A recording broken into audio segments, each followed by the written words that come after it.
नमस्कार। आज हम लोग कक्षा 10 सामाजिक विज्ञान से संबंधित 40 बहुविकल्पीय और मानचित्र से संबंधित प्रश्न और उत्तर जानेंगे। 1. राष्ट्रवाद शब्द का अर्थ क्या है?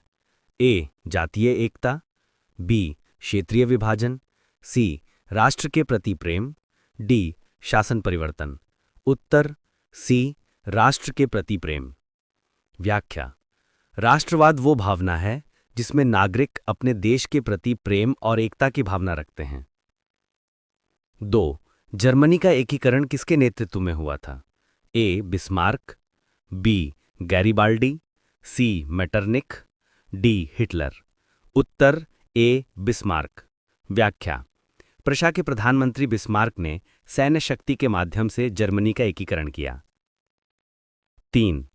इटली के एकीकरण का श्रेय किसे जाता है? A. Napoleon, B. Garibaldi, C. Hitler, D. Mussolini. उत्तर बी. गैरिबाल्डी। व्याख्या: गैरिबाल्डी ने रेड शर्ट सेना के नेतृत्व में इटली को एकीकृत किया। 4. 1915 में गांधी जी कहां से भारत लौटे थे? ए. दक्षिण Africa, B. England, C. America, D. France. उत्तर ए. दक्षिण अफ्रीका। व्याख्या: गांधी जी 1915 में दक्षिण अफ्रीका से लौटे थे, जहां उन्होंने सत्याग्रह का प्रयोग किया था। 5. असहयोग आंदोलन कब प्रारंभ हुआ? ए. 1918, बी. 1920, सी. 1930, डी. 1942। उत्तर बी. 1920। व्याख्या: जलियांवाला बाग हत्याकांड और रॉलेट एक्ट के विरोध में असहयोग आंदोलन 1920 में आरंभ हुआ। 6. नमक सत्याग्रह का नेतृत्व किसने किया? ए. पंडित नेहरू, बी. महात्मा गांधी, सी. भगत सिंह, डी. सुभाष चंद्र बोस। उत्तर बी. महात्मा गांधी।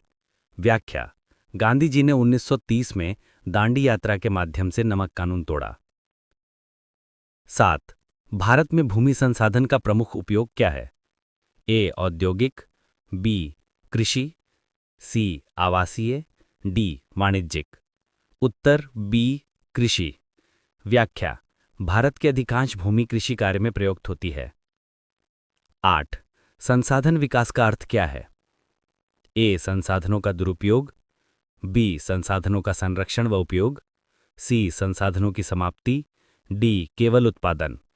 उत्तर बी. संसाधनों का संरक्षण व उपयोग। व्याख्या: संसाधनों का विकास का अर्थ है उनका संतुलित व योजनाबद्ध उपयोग।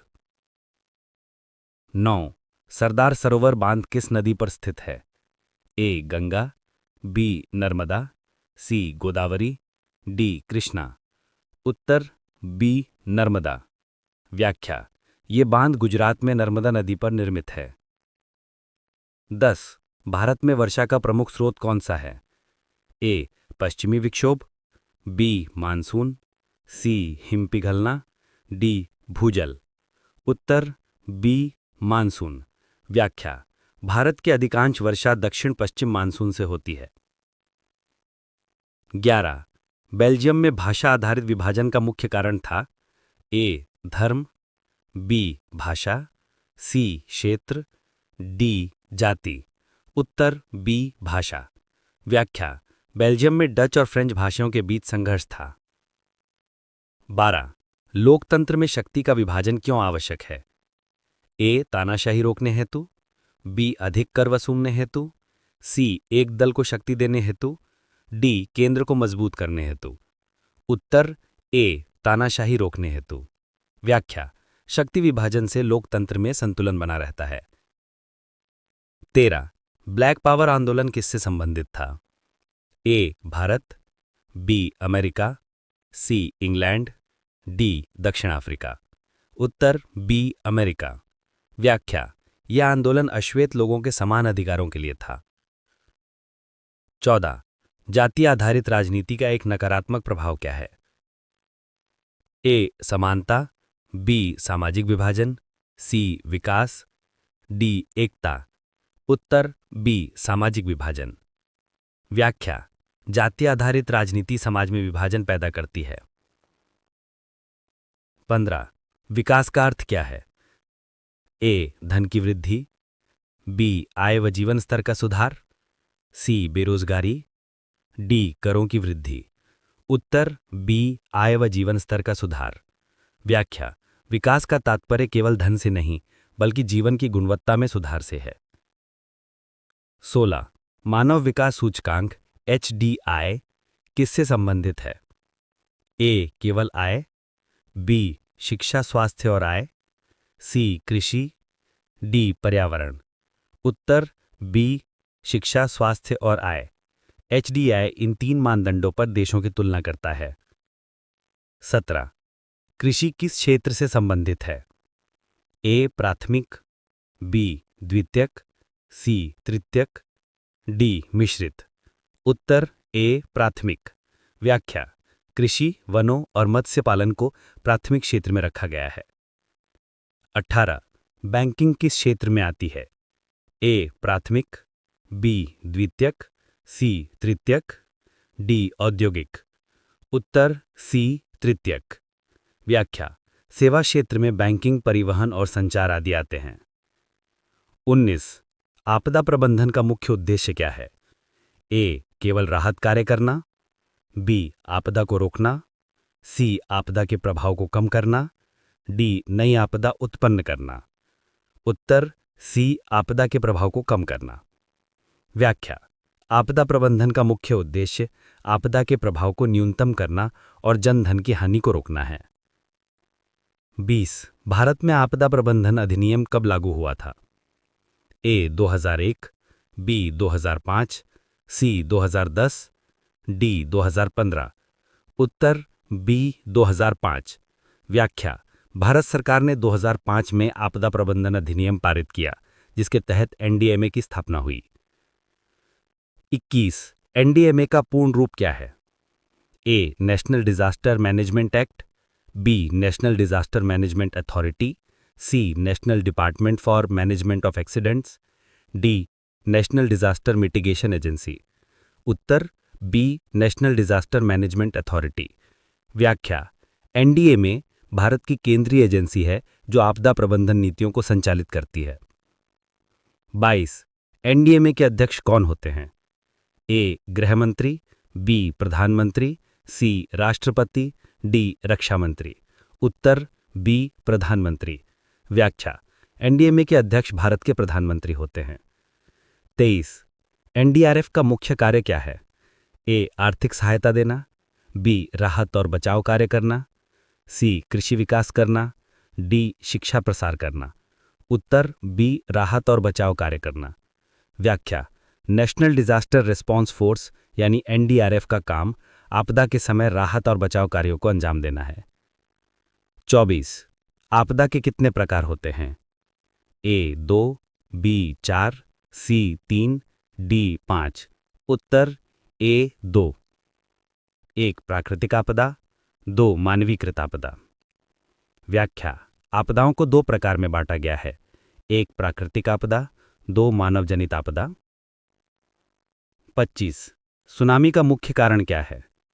ए तूफान, बी भूकंप, सी प्रदूषण, डी वनों की कटाई। उत्तर बी भूकंप। व्याख्या: समुद्र के नीचे भूकंप या ज्वालामुखी विस्फोट के कारण सुनामी उत्पन्न होती है। 26 भारत में आपदा प्रबंधन के लिए जिम्मेदार मंत्रालय कौन सा है? ए पर्यावरण मंत्रालय, बी गृह मंत्रालय, सी स्वास्थ्य मंत्रालय, डी रक्षा मंत्रालय। उत्तर बी गृह मंत्रालय। व्याख्या: भारत में आपदा प्रबंधन की प्रमुख जिम्मेदारी गृह मंत्रालय की होती है। 27 राष्ट्रीय आपदा प्रबंधन योजना किस वर्ष बनाई गई थी? ए 2010, बी 2013, सी 2016, डी 2019। उत्तर सी 2016। व्याख्या: भारत सरकार ने 2016 में पहली बार राष्ट्रीय आपदा प्रबंधन योजना NDMP जारी की थी।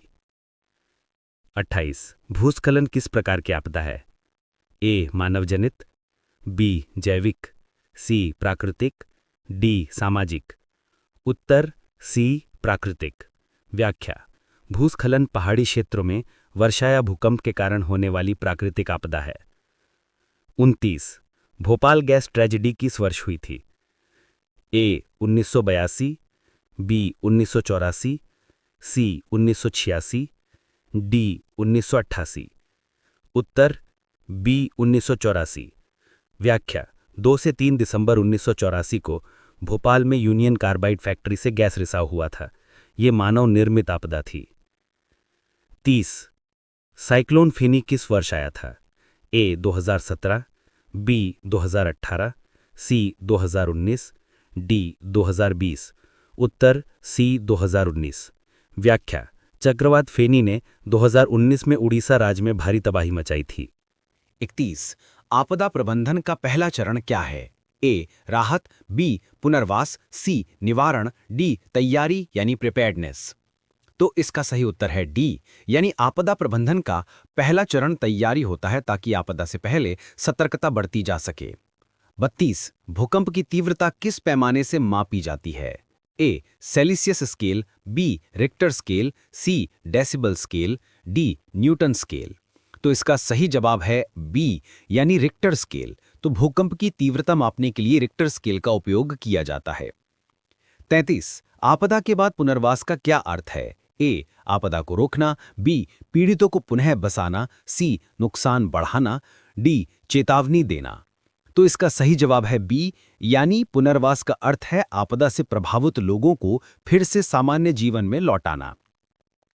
34 ड्रॉट यानी सूखा किस प्रकार की आपदा है? ए जैविक, बी मानव निर्मित, सी प्राकृतिक, डी रासायनिक।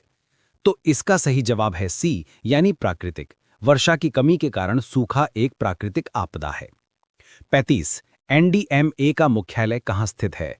ए मुंबई, बी कोलकाता, सी नई दिल्ली, डी चेन्नई। तो इसका सही जवाब है सी, यानी नई दिल्ली। एनडीएमए का मुख्यालय नई दिल्ली में स्थित है। 36 आपदा प्रबंधन चक्र में कुल कितने चरण होते हैं? ए 3, बी 4, सी 5, डी 6। तो इसका सही जवाब है सी, यानी आपदा प्रबंधन चक्र के 5 चरण हैं। पहला तैयारी, दूसरा प्रतिक्रिया, तीसरा राहत, चौथा पुनर्वास और पांचवां निवारण। 37 सैंडेली फ्रेमवर्क किससे संबंधित है? ए जलवायु परिवर्तन, बी शिक्षा नीति, सी आपदा जोखिम न्यूनीकरण, डी कृषि सुधार। तो इसका सही जवाब है सी, यानी आपदा जोखिम न्यूनीकरण। यानी सिंधेली फ्रेमवर्क 2015 से 2030 एक अंतर्राष्ट्रीय समझौता है जो डिजास्टर रिस्क रिडक्शन यानी DRR पर केंद्रित है। 38 भारत के मानचित्र में निम्नलिखित नदियों को दर्शाइए। हम चलते हैं जैसे पहले गंगा उत्तर भारत में है, गोदावरी दक्षिण भारत यानी महाराष्ट्र में है, कृष्णा महाराष्ट्र से आंध्र प्रदेश में है, नर्मदा मध्य प्रदेश में है और ताप्ती नदी भी मध्य प्रदेश में है। 39 भारत के मानचित्र में प्रमुख औद्योगिक क्षेत्र दर्शाइए। हम चलते हैं जमशेदपुर यानी इस्पात उद्योग में झारखंड, कोलकाता जूट उद्योग पश्चिम बंगाल, विशाखापट्टनम जहाज निर्माण आंध्र प्रदेश, अहमदाबाद कपड़ा उद्योग गुजरात, भिलाई लौह इस्पात उद्योग छत्तीसगढ़, बोकारो लौह इस्पात उद्योग झारखंड, सलेम लौह इस्पात उद्योग तमिलनाडु। 40 भारत की मानचित्र में मुख्य फसल उत्पादक क्षेत्र दिखाइए। हम बात करते हैं चाय की तो ये असम और पश्चिम बंगाल में होती है, गन्ना उत्तर प्रदेश महाराष्ट्र, जूट पश्चिम बंगाल। 40 बी भारत के मानचित्र में प्रमुख बंदरगाहों को चिन्हित कीजिए। तो हम बात करते हैं बंदरगाहों की तो मुंबई महाराष्ट्र में है, कोलकाता पश्चिम बंगाल में, चेन्नई तमिलनाडु में, कांडला गुजरात में और विशाखापट्टनम आंध्र प्रदेश में। 40 सी भारत के मानचित्र में प्रमुख सॉफ्टवेयर टेक्नोलॉजी पार्क दर्शाइए। तो सॉफ्टवेयर टेक्नोलॉजी पार्क है इंदौर यानी मध्य प्रदेश में, गांधीनगर गुजरात में, जयपुर राजस्थान में, हैदराबाद तेलंगाना में और बेंगलोर कर्नाटक में। 40 डी भारत के मानचित्र में निम्नलिखित को अंकित कीजिए। चंपारण बिहार, चौरी चौरा उत्तर प्रदेश, दांडी गुजरात, बारदोली गुजरात, खेड़ा गुजरात, जलियांवाला बाग हत्याकांड अमृतसर और अंकलेश्वर ये है गुजरात में।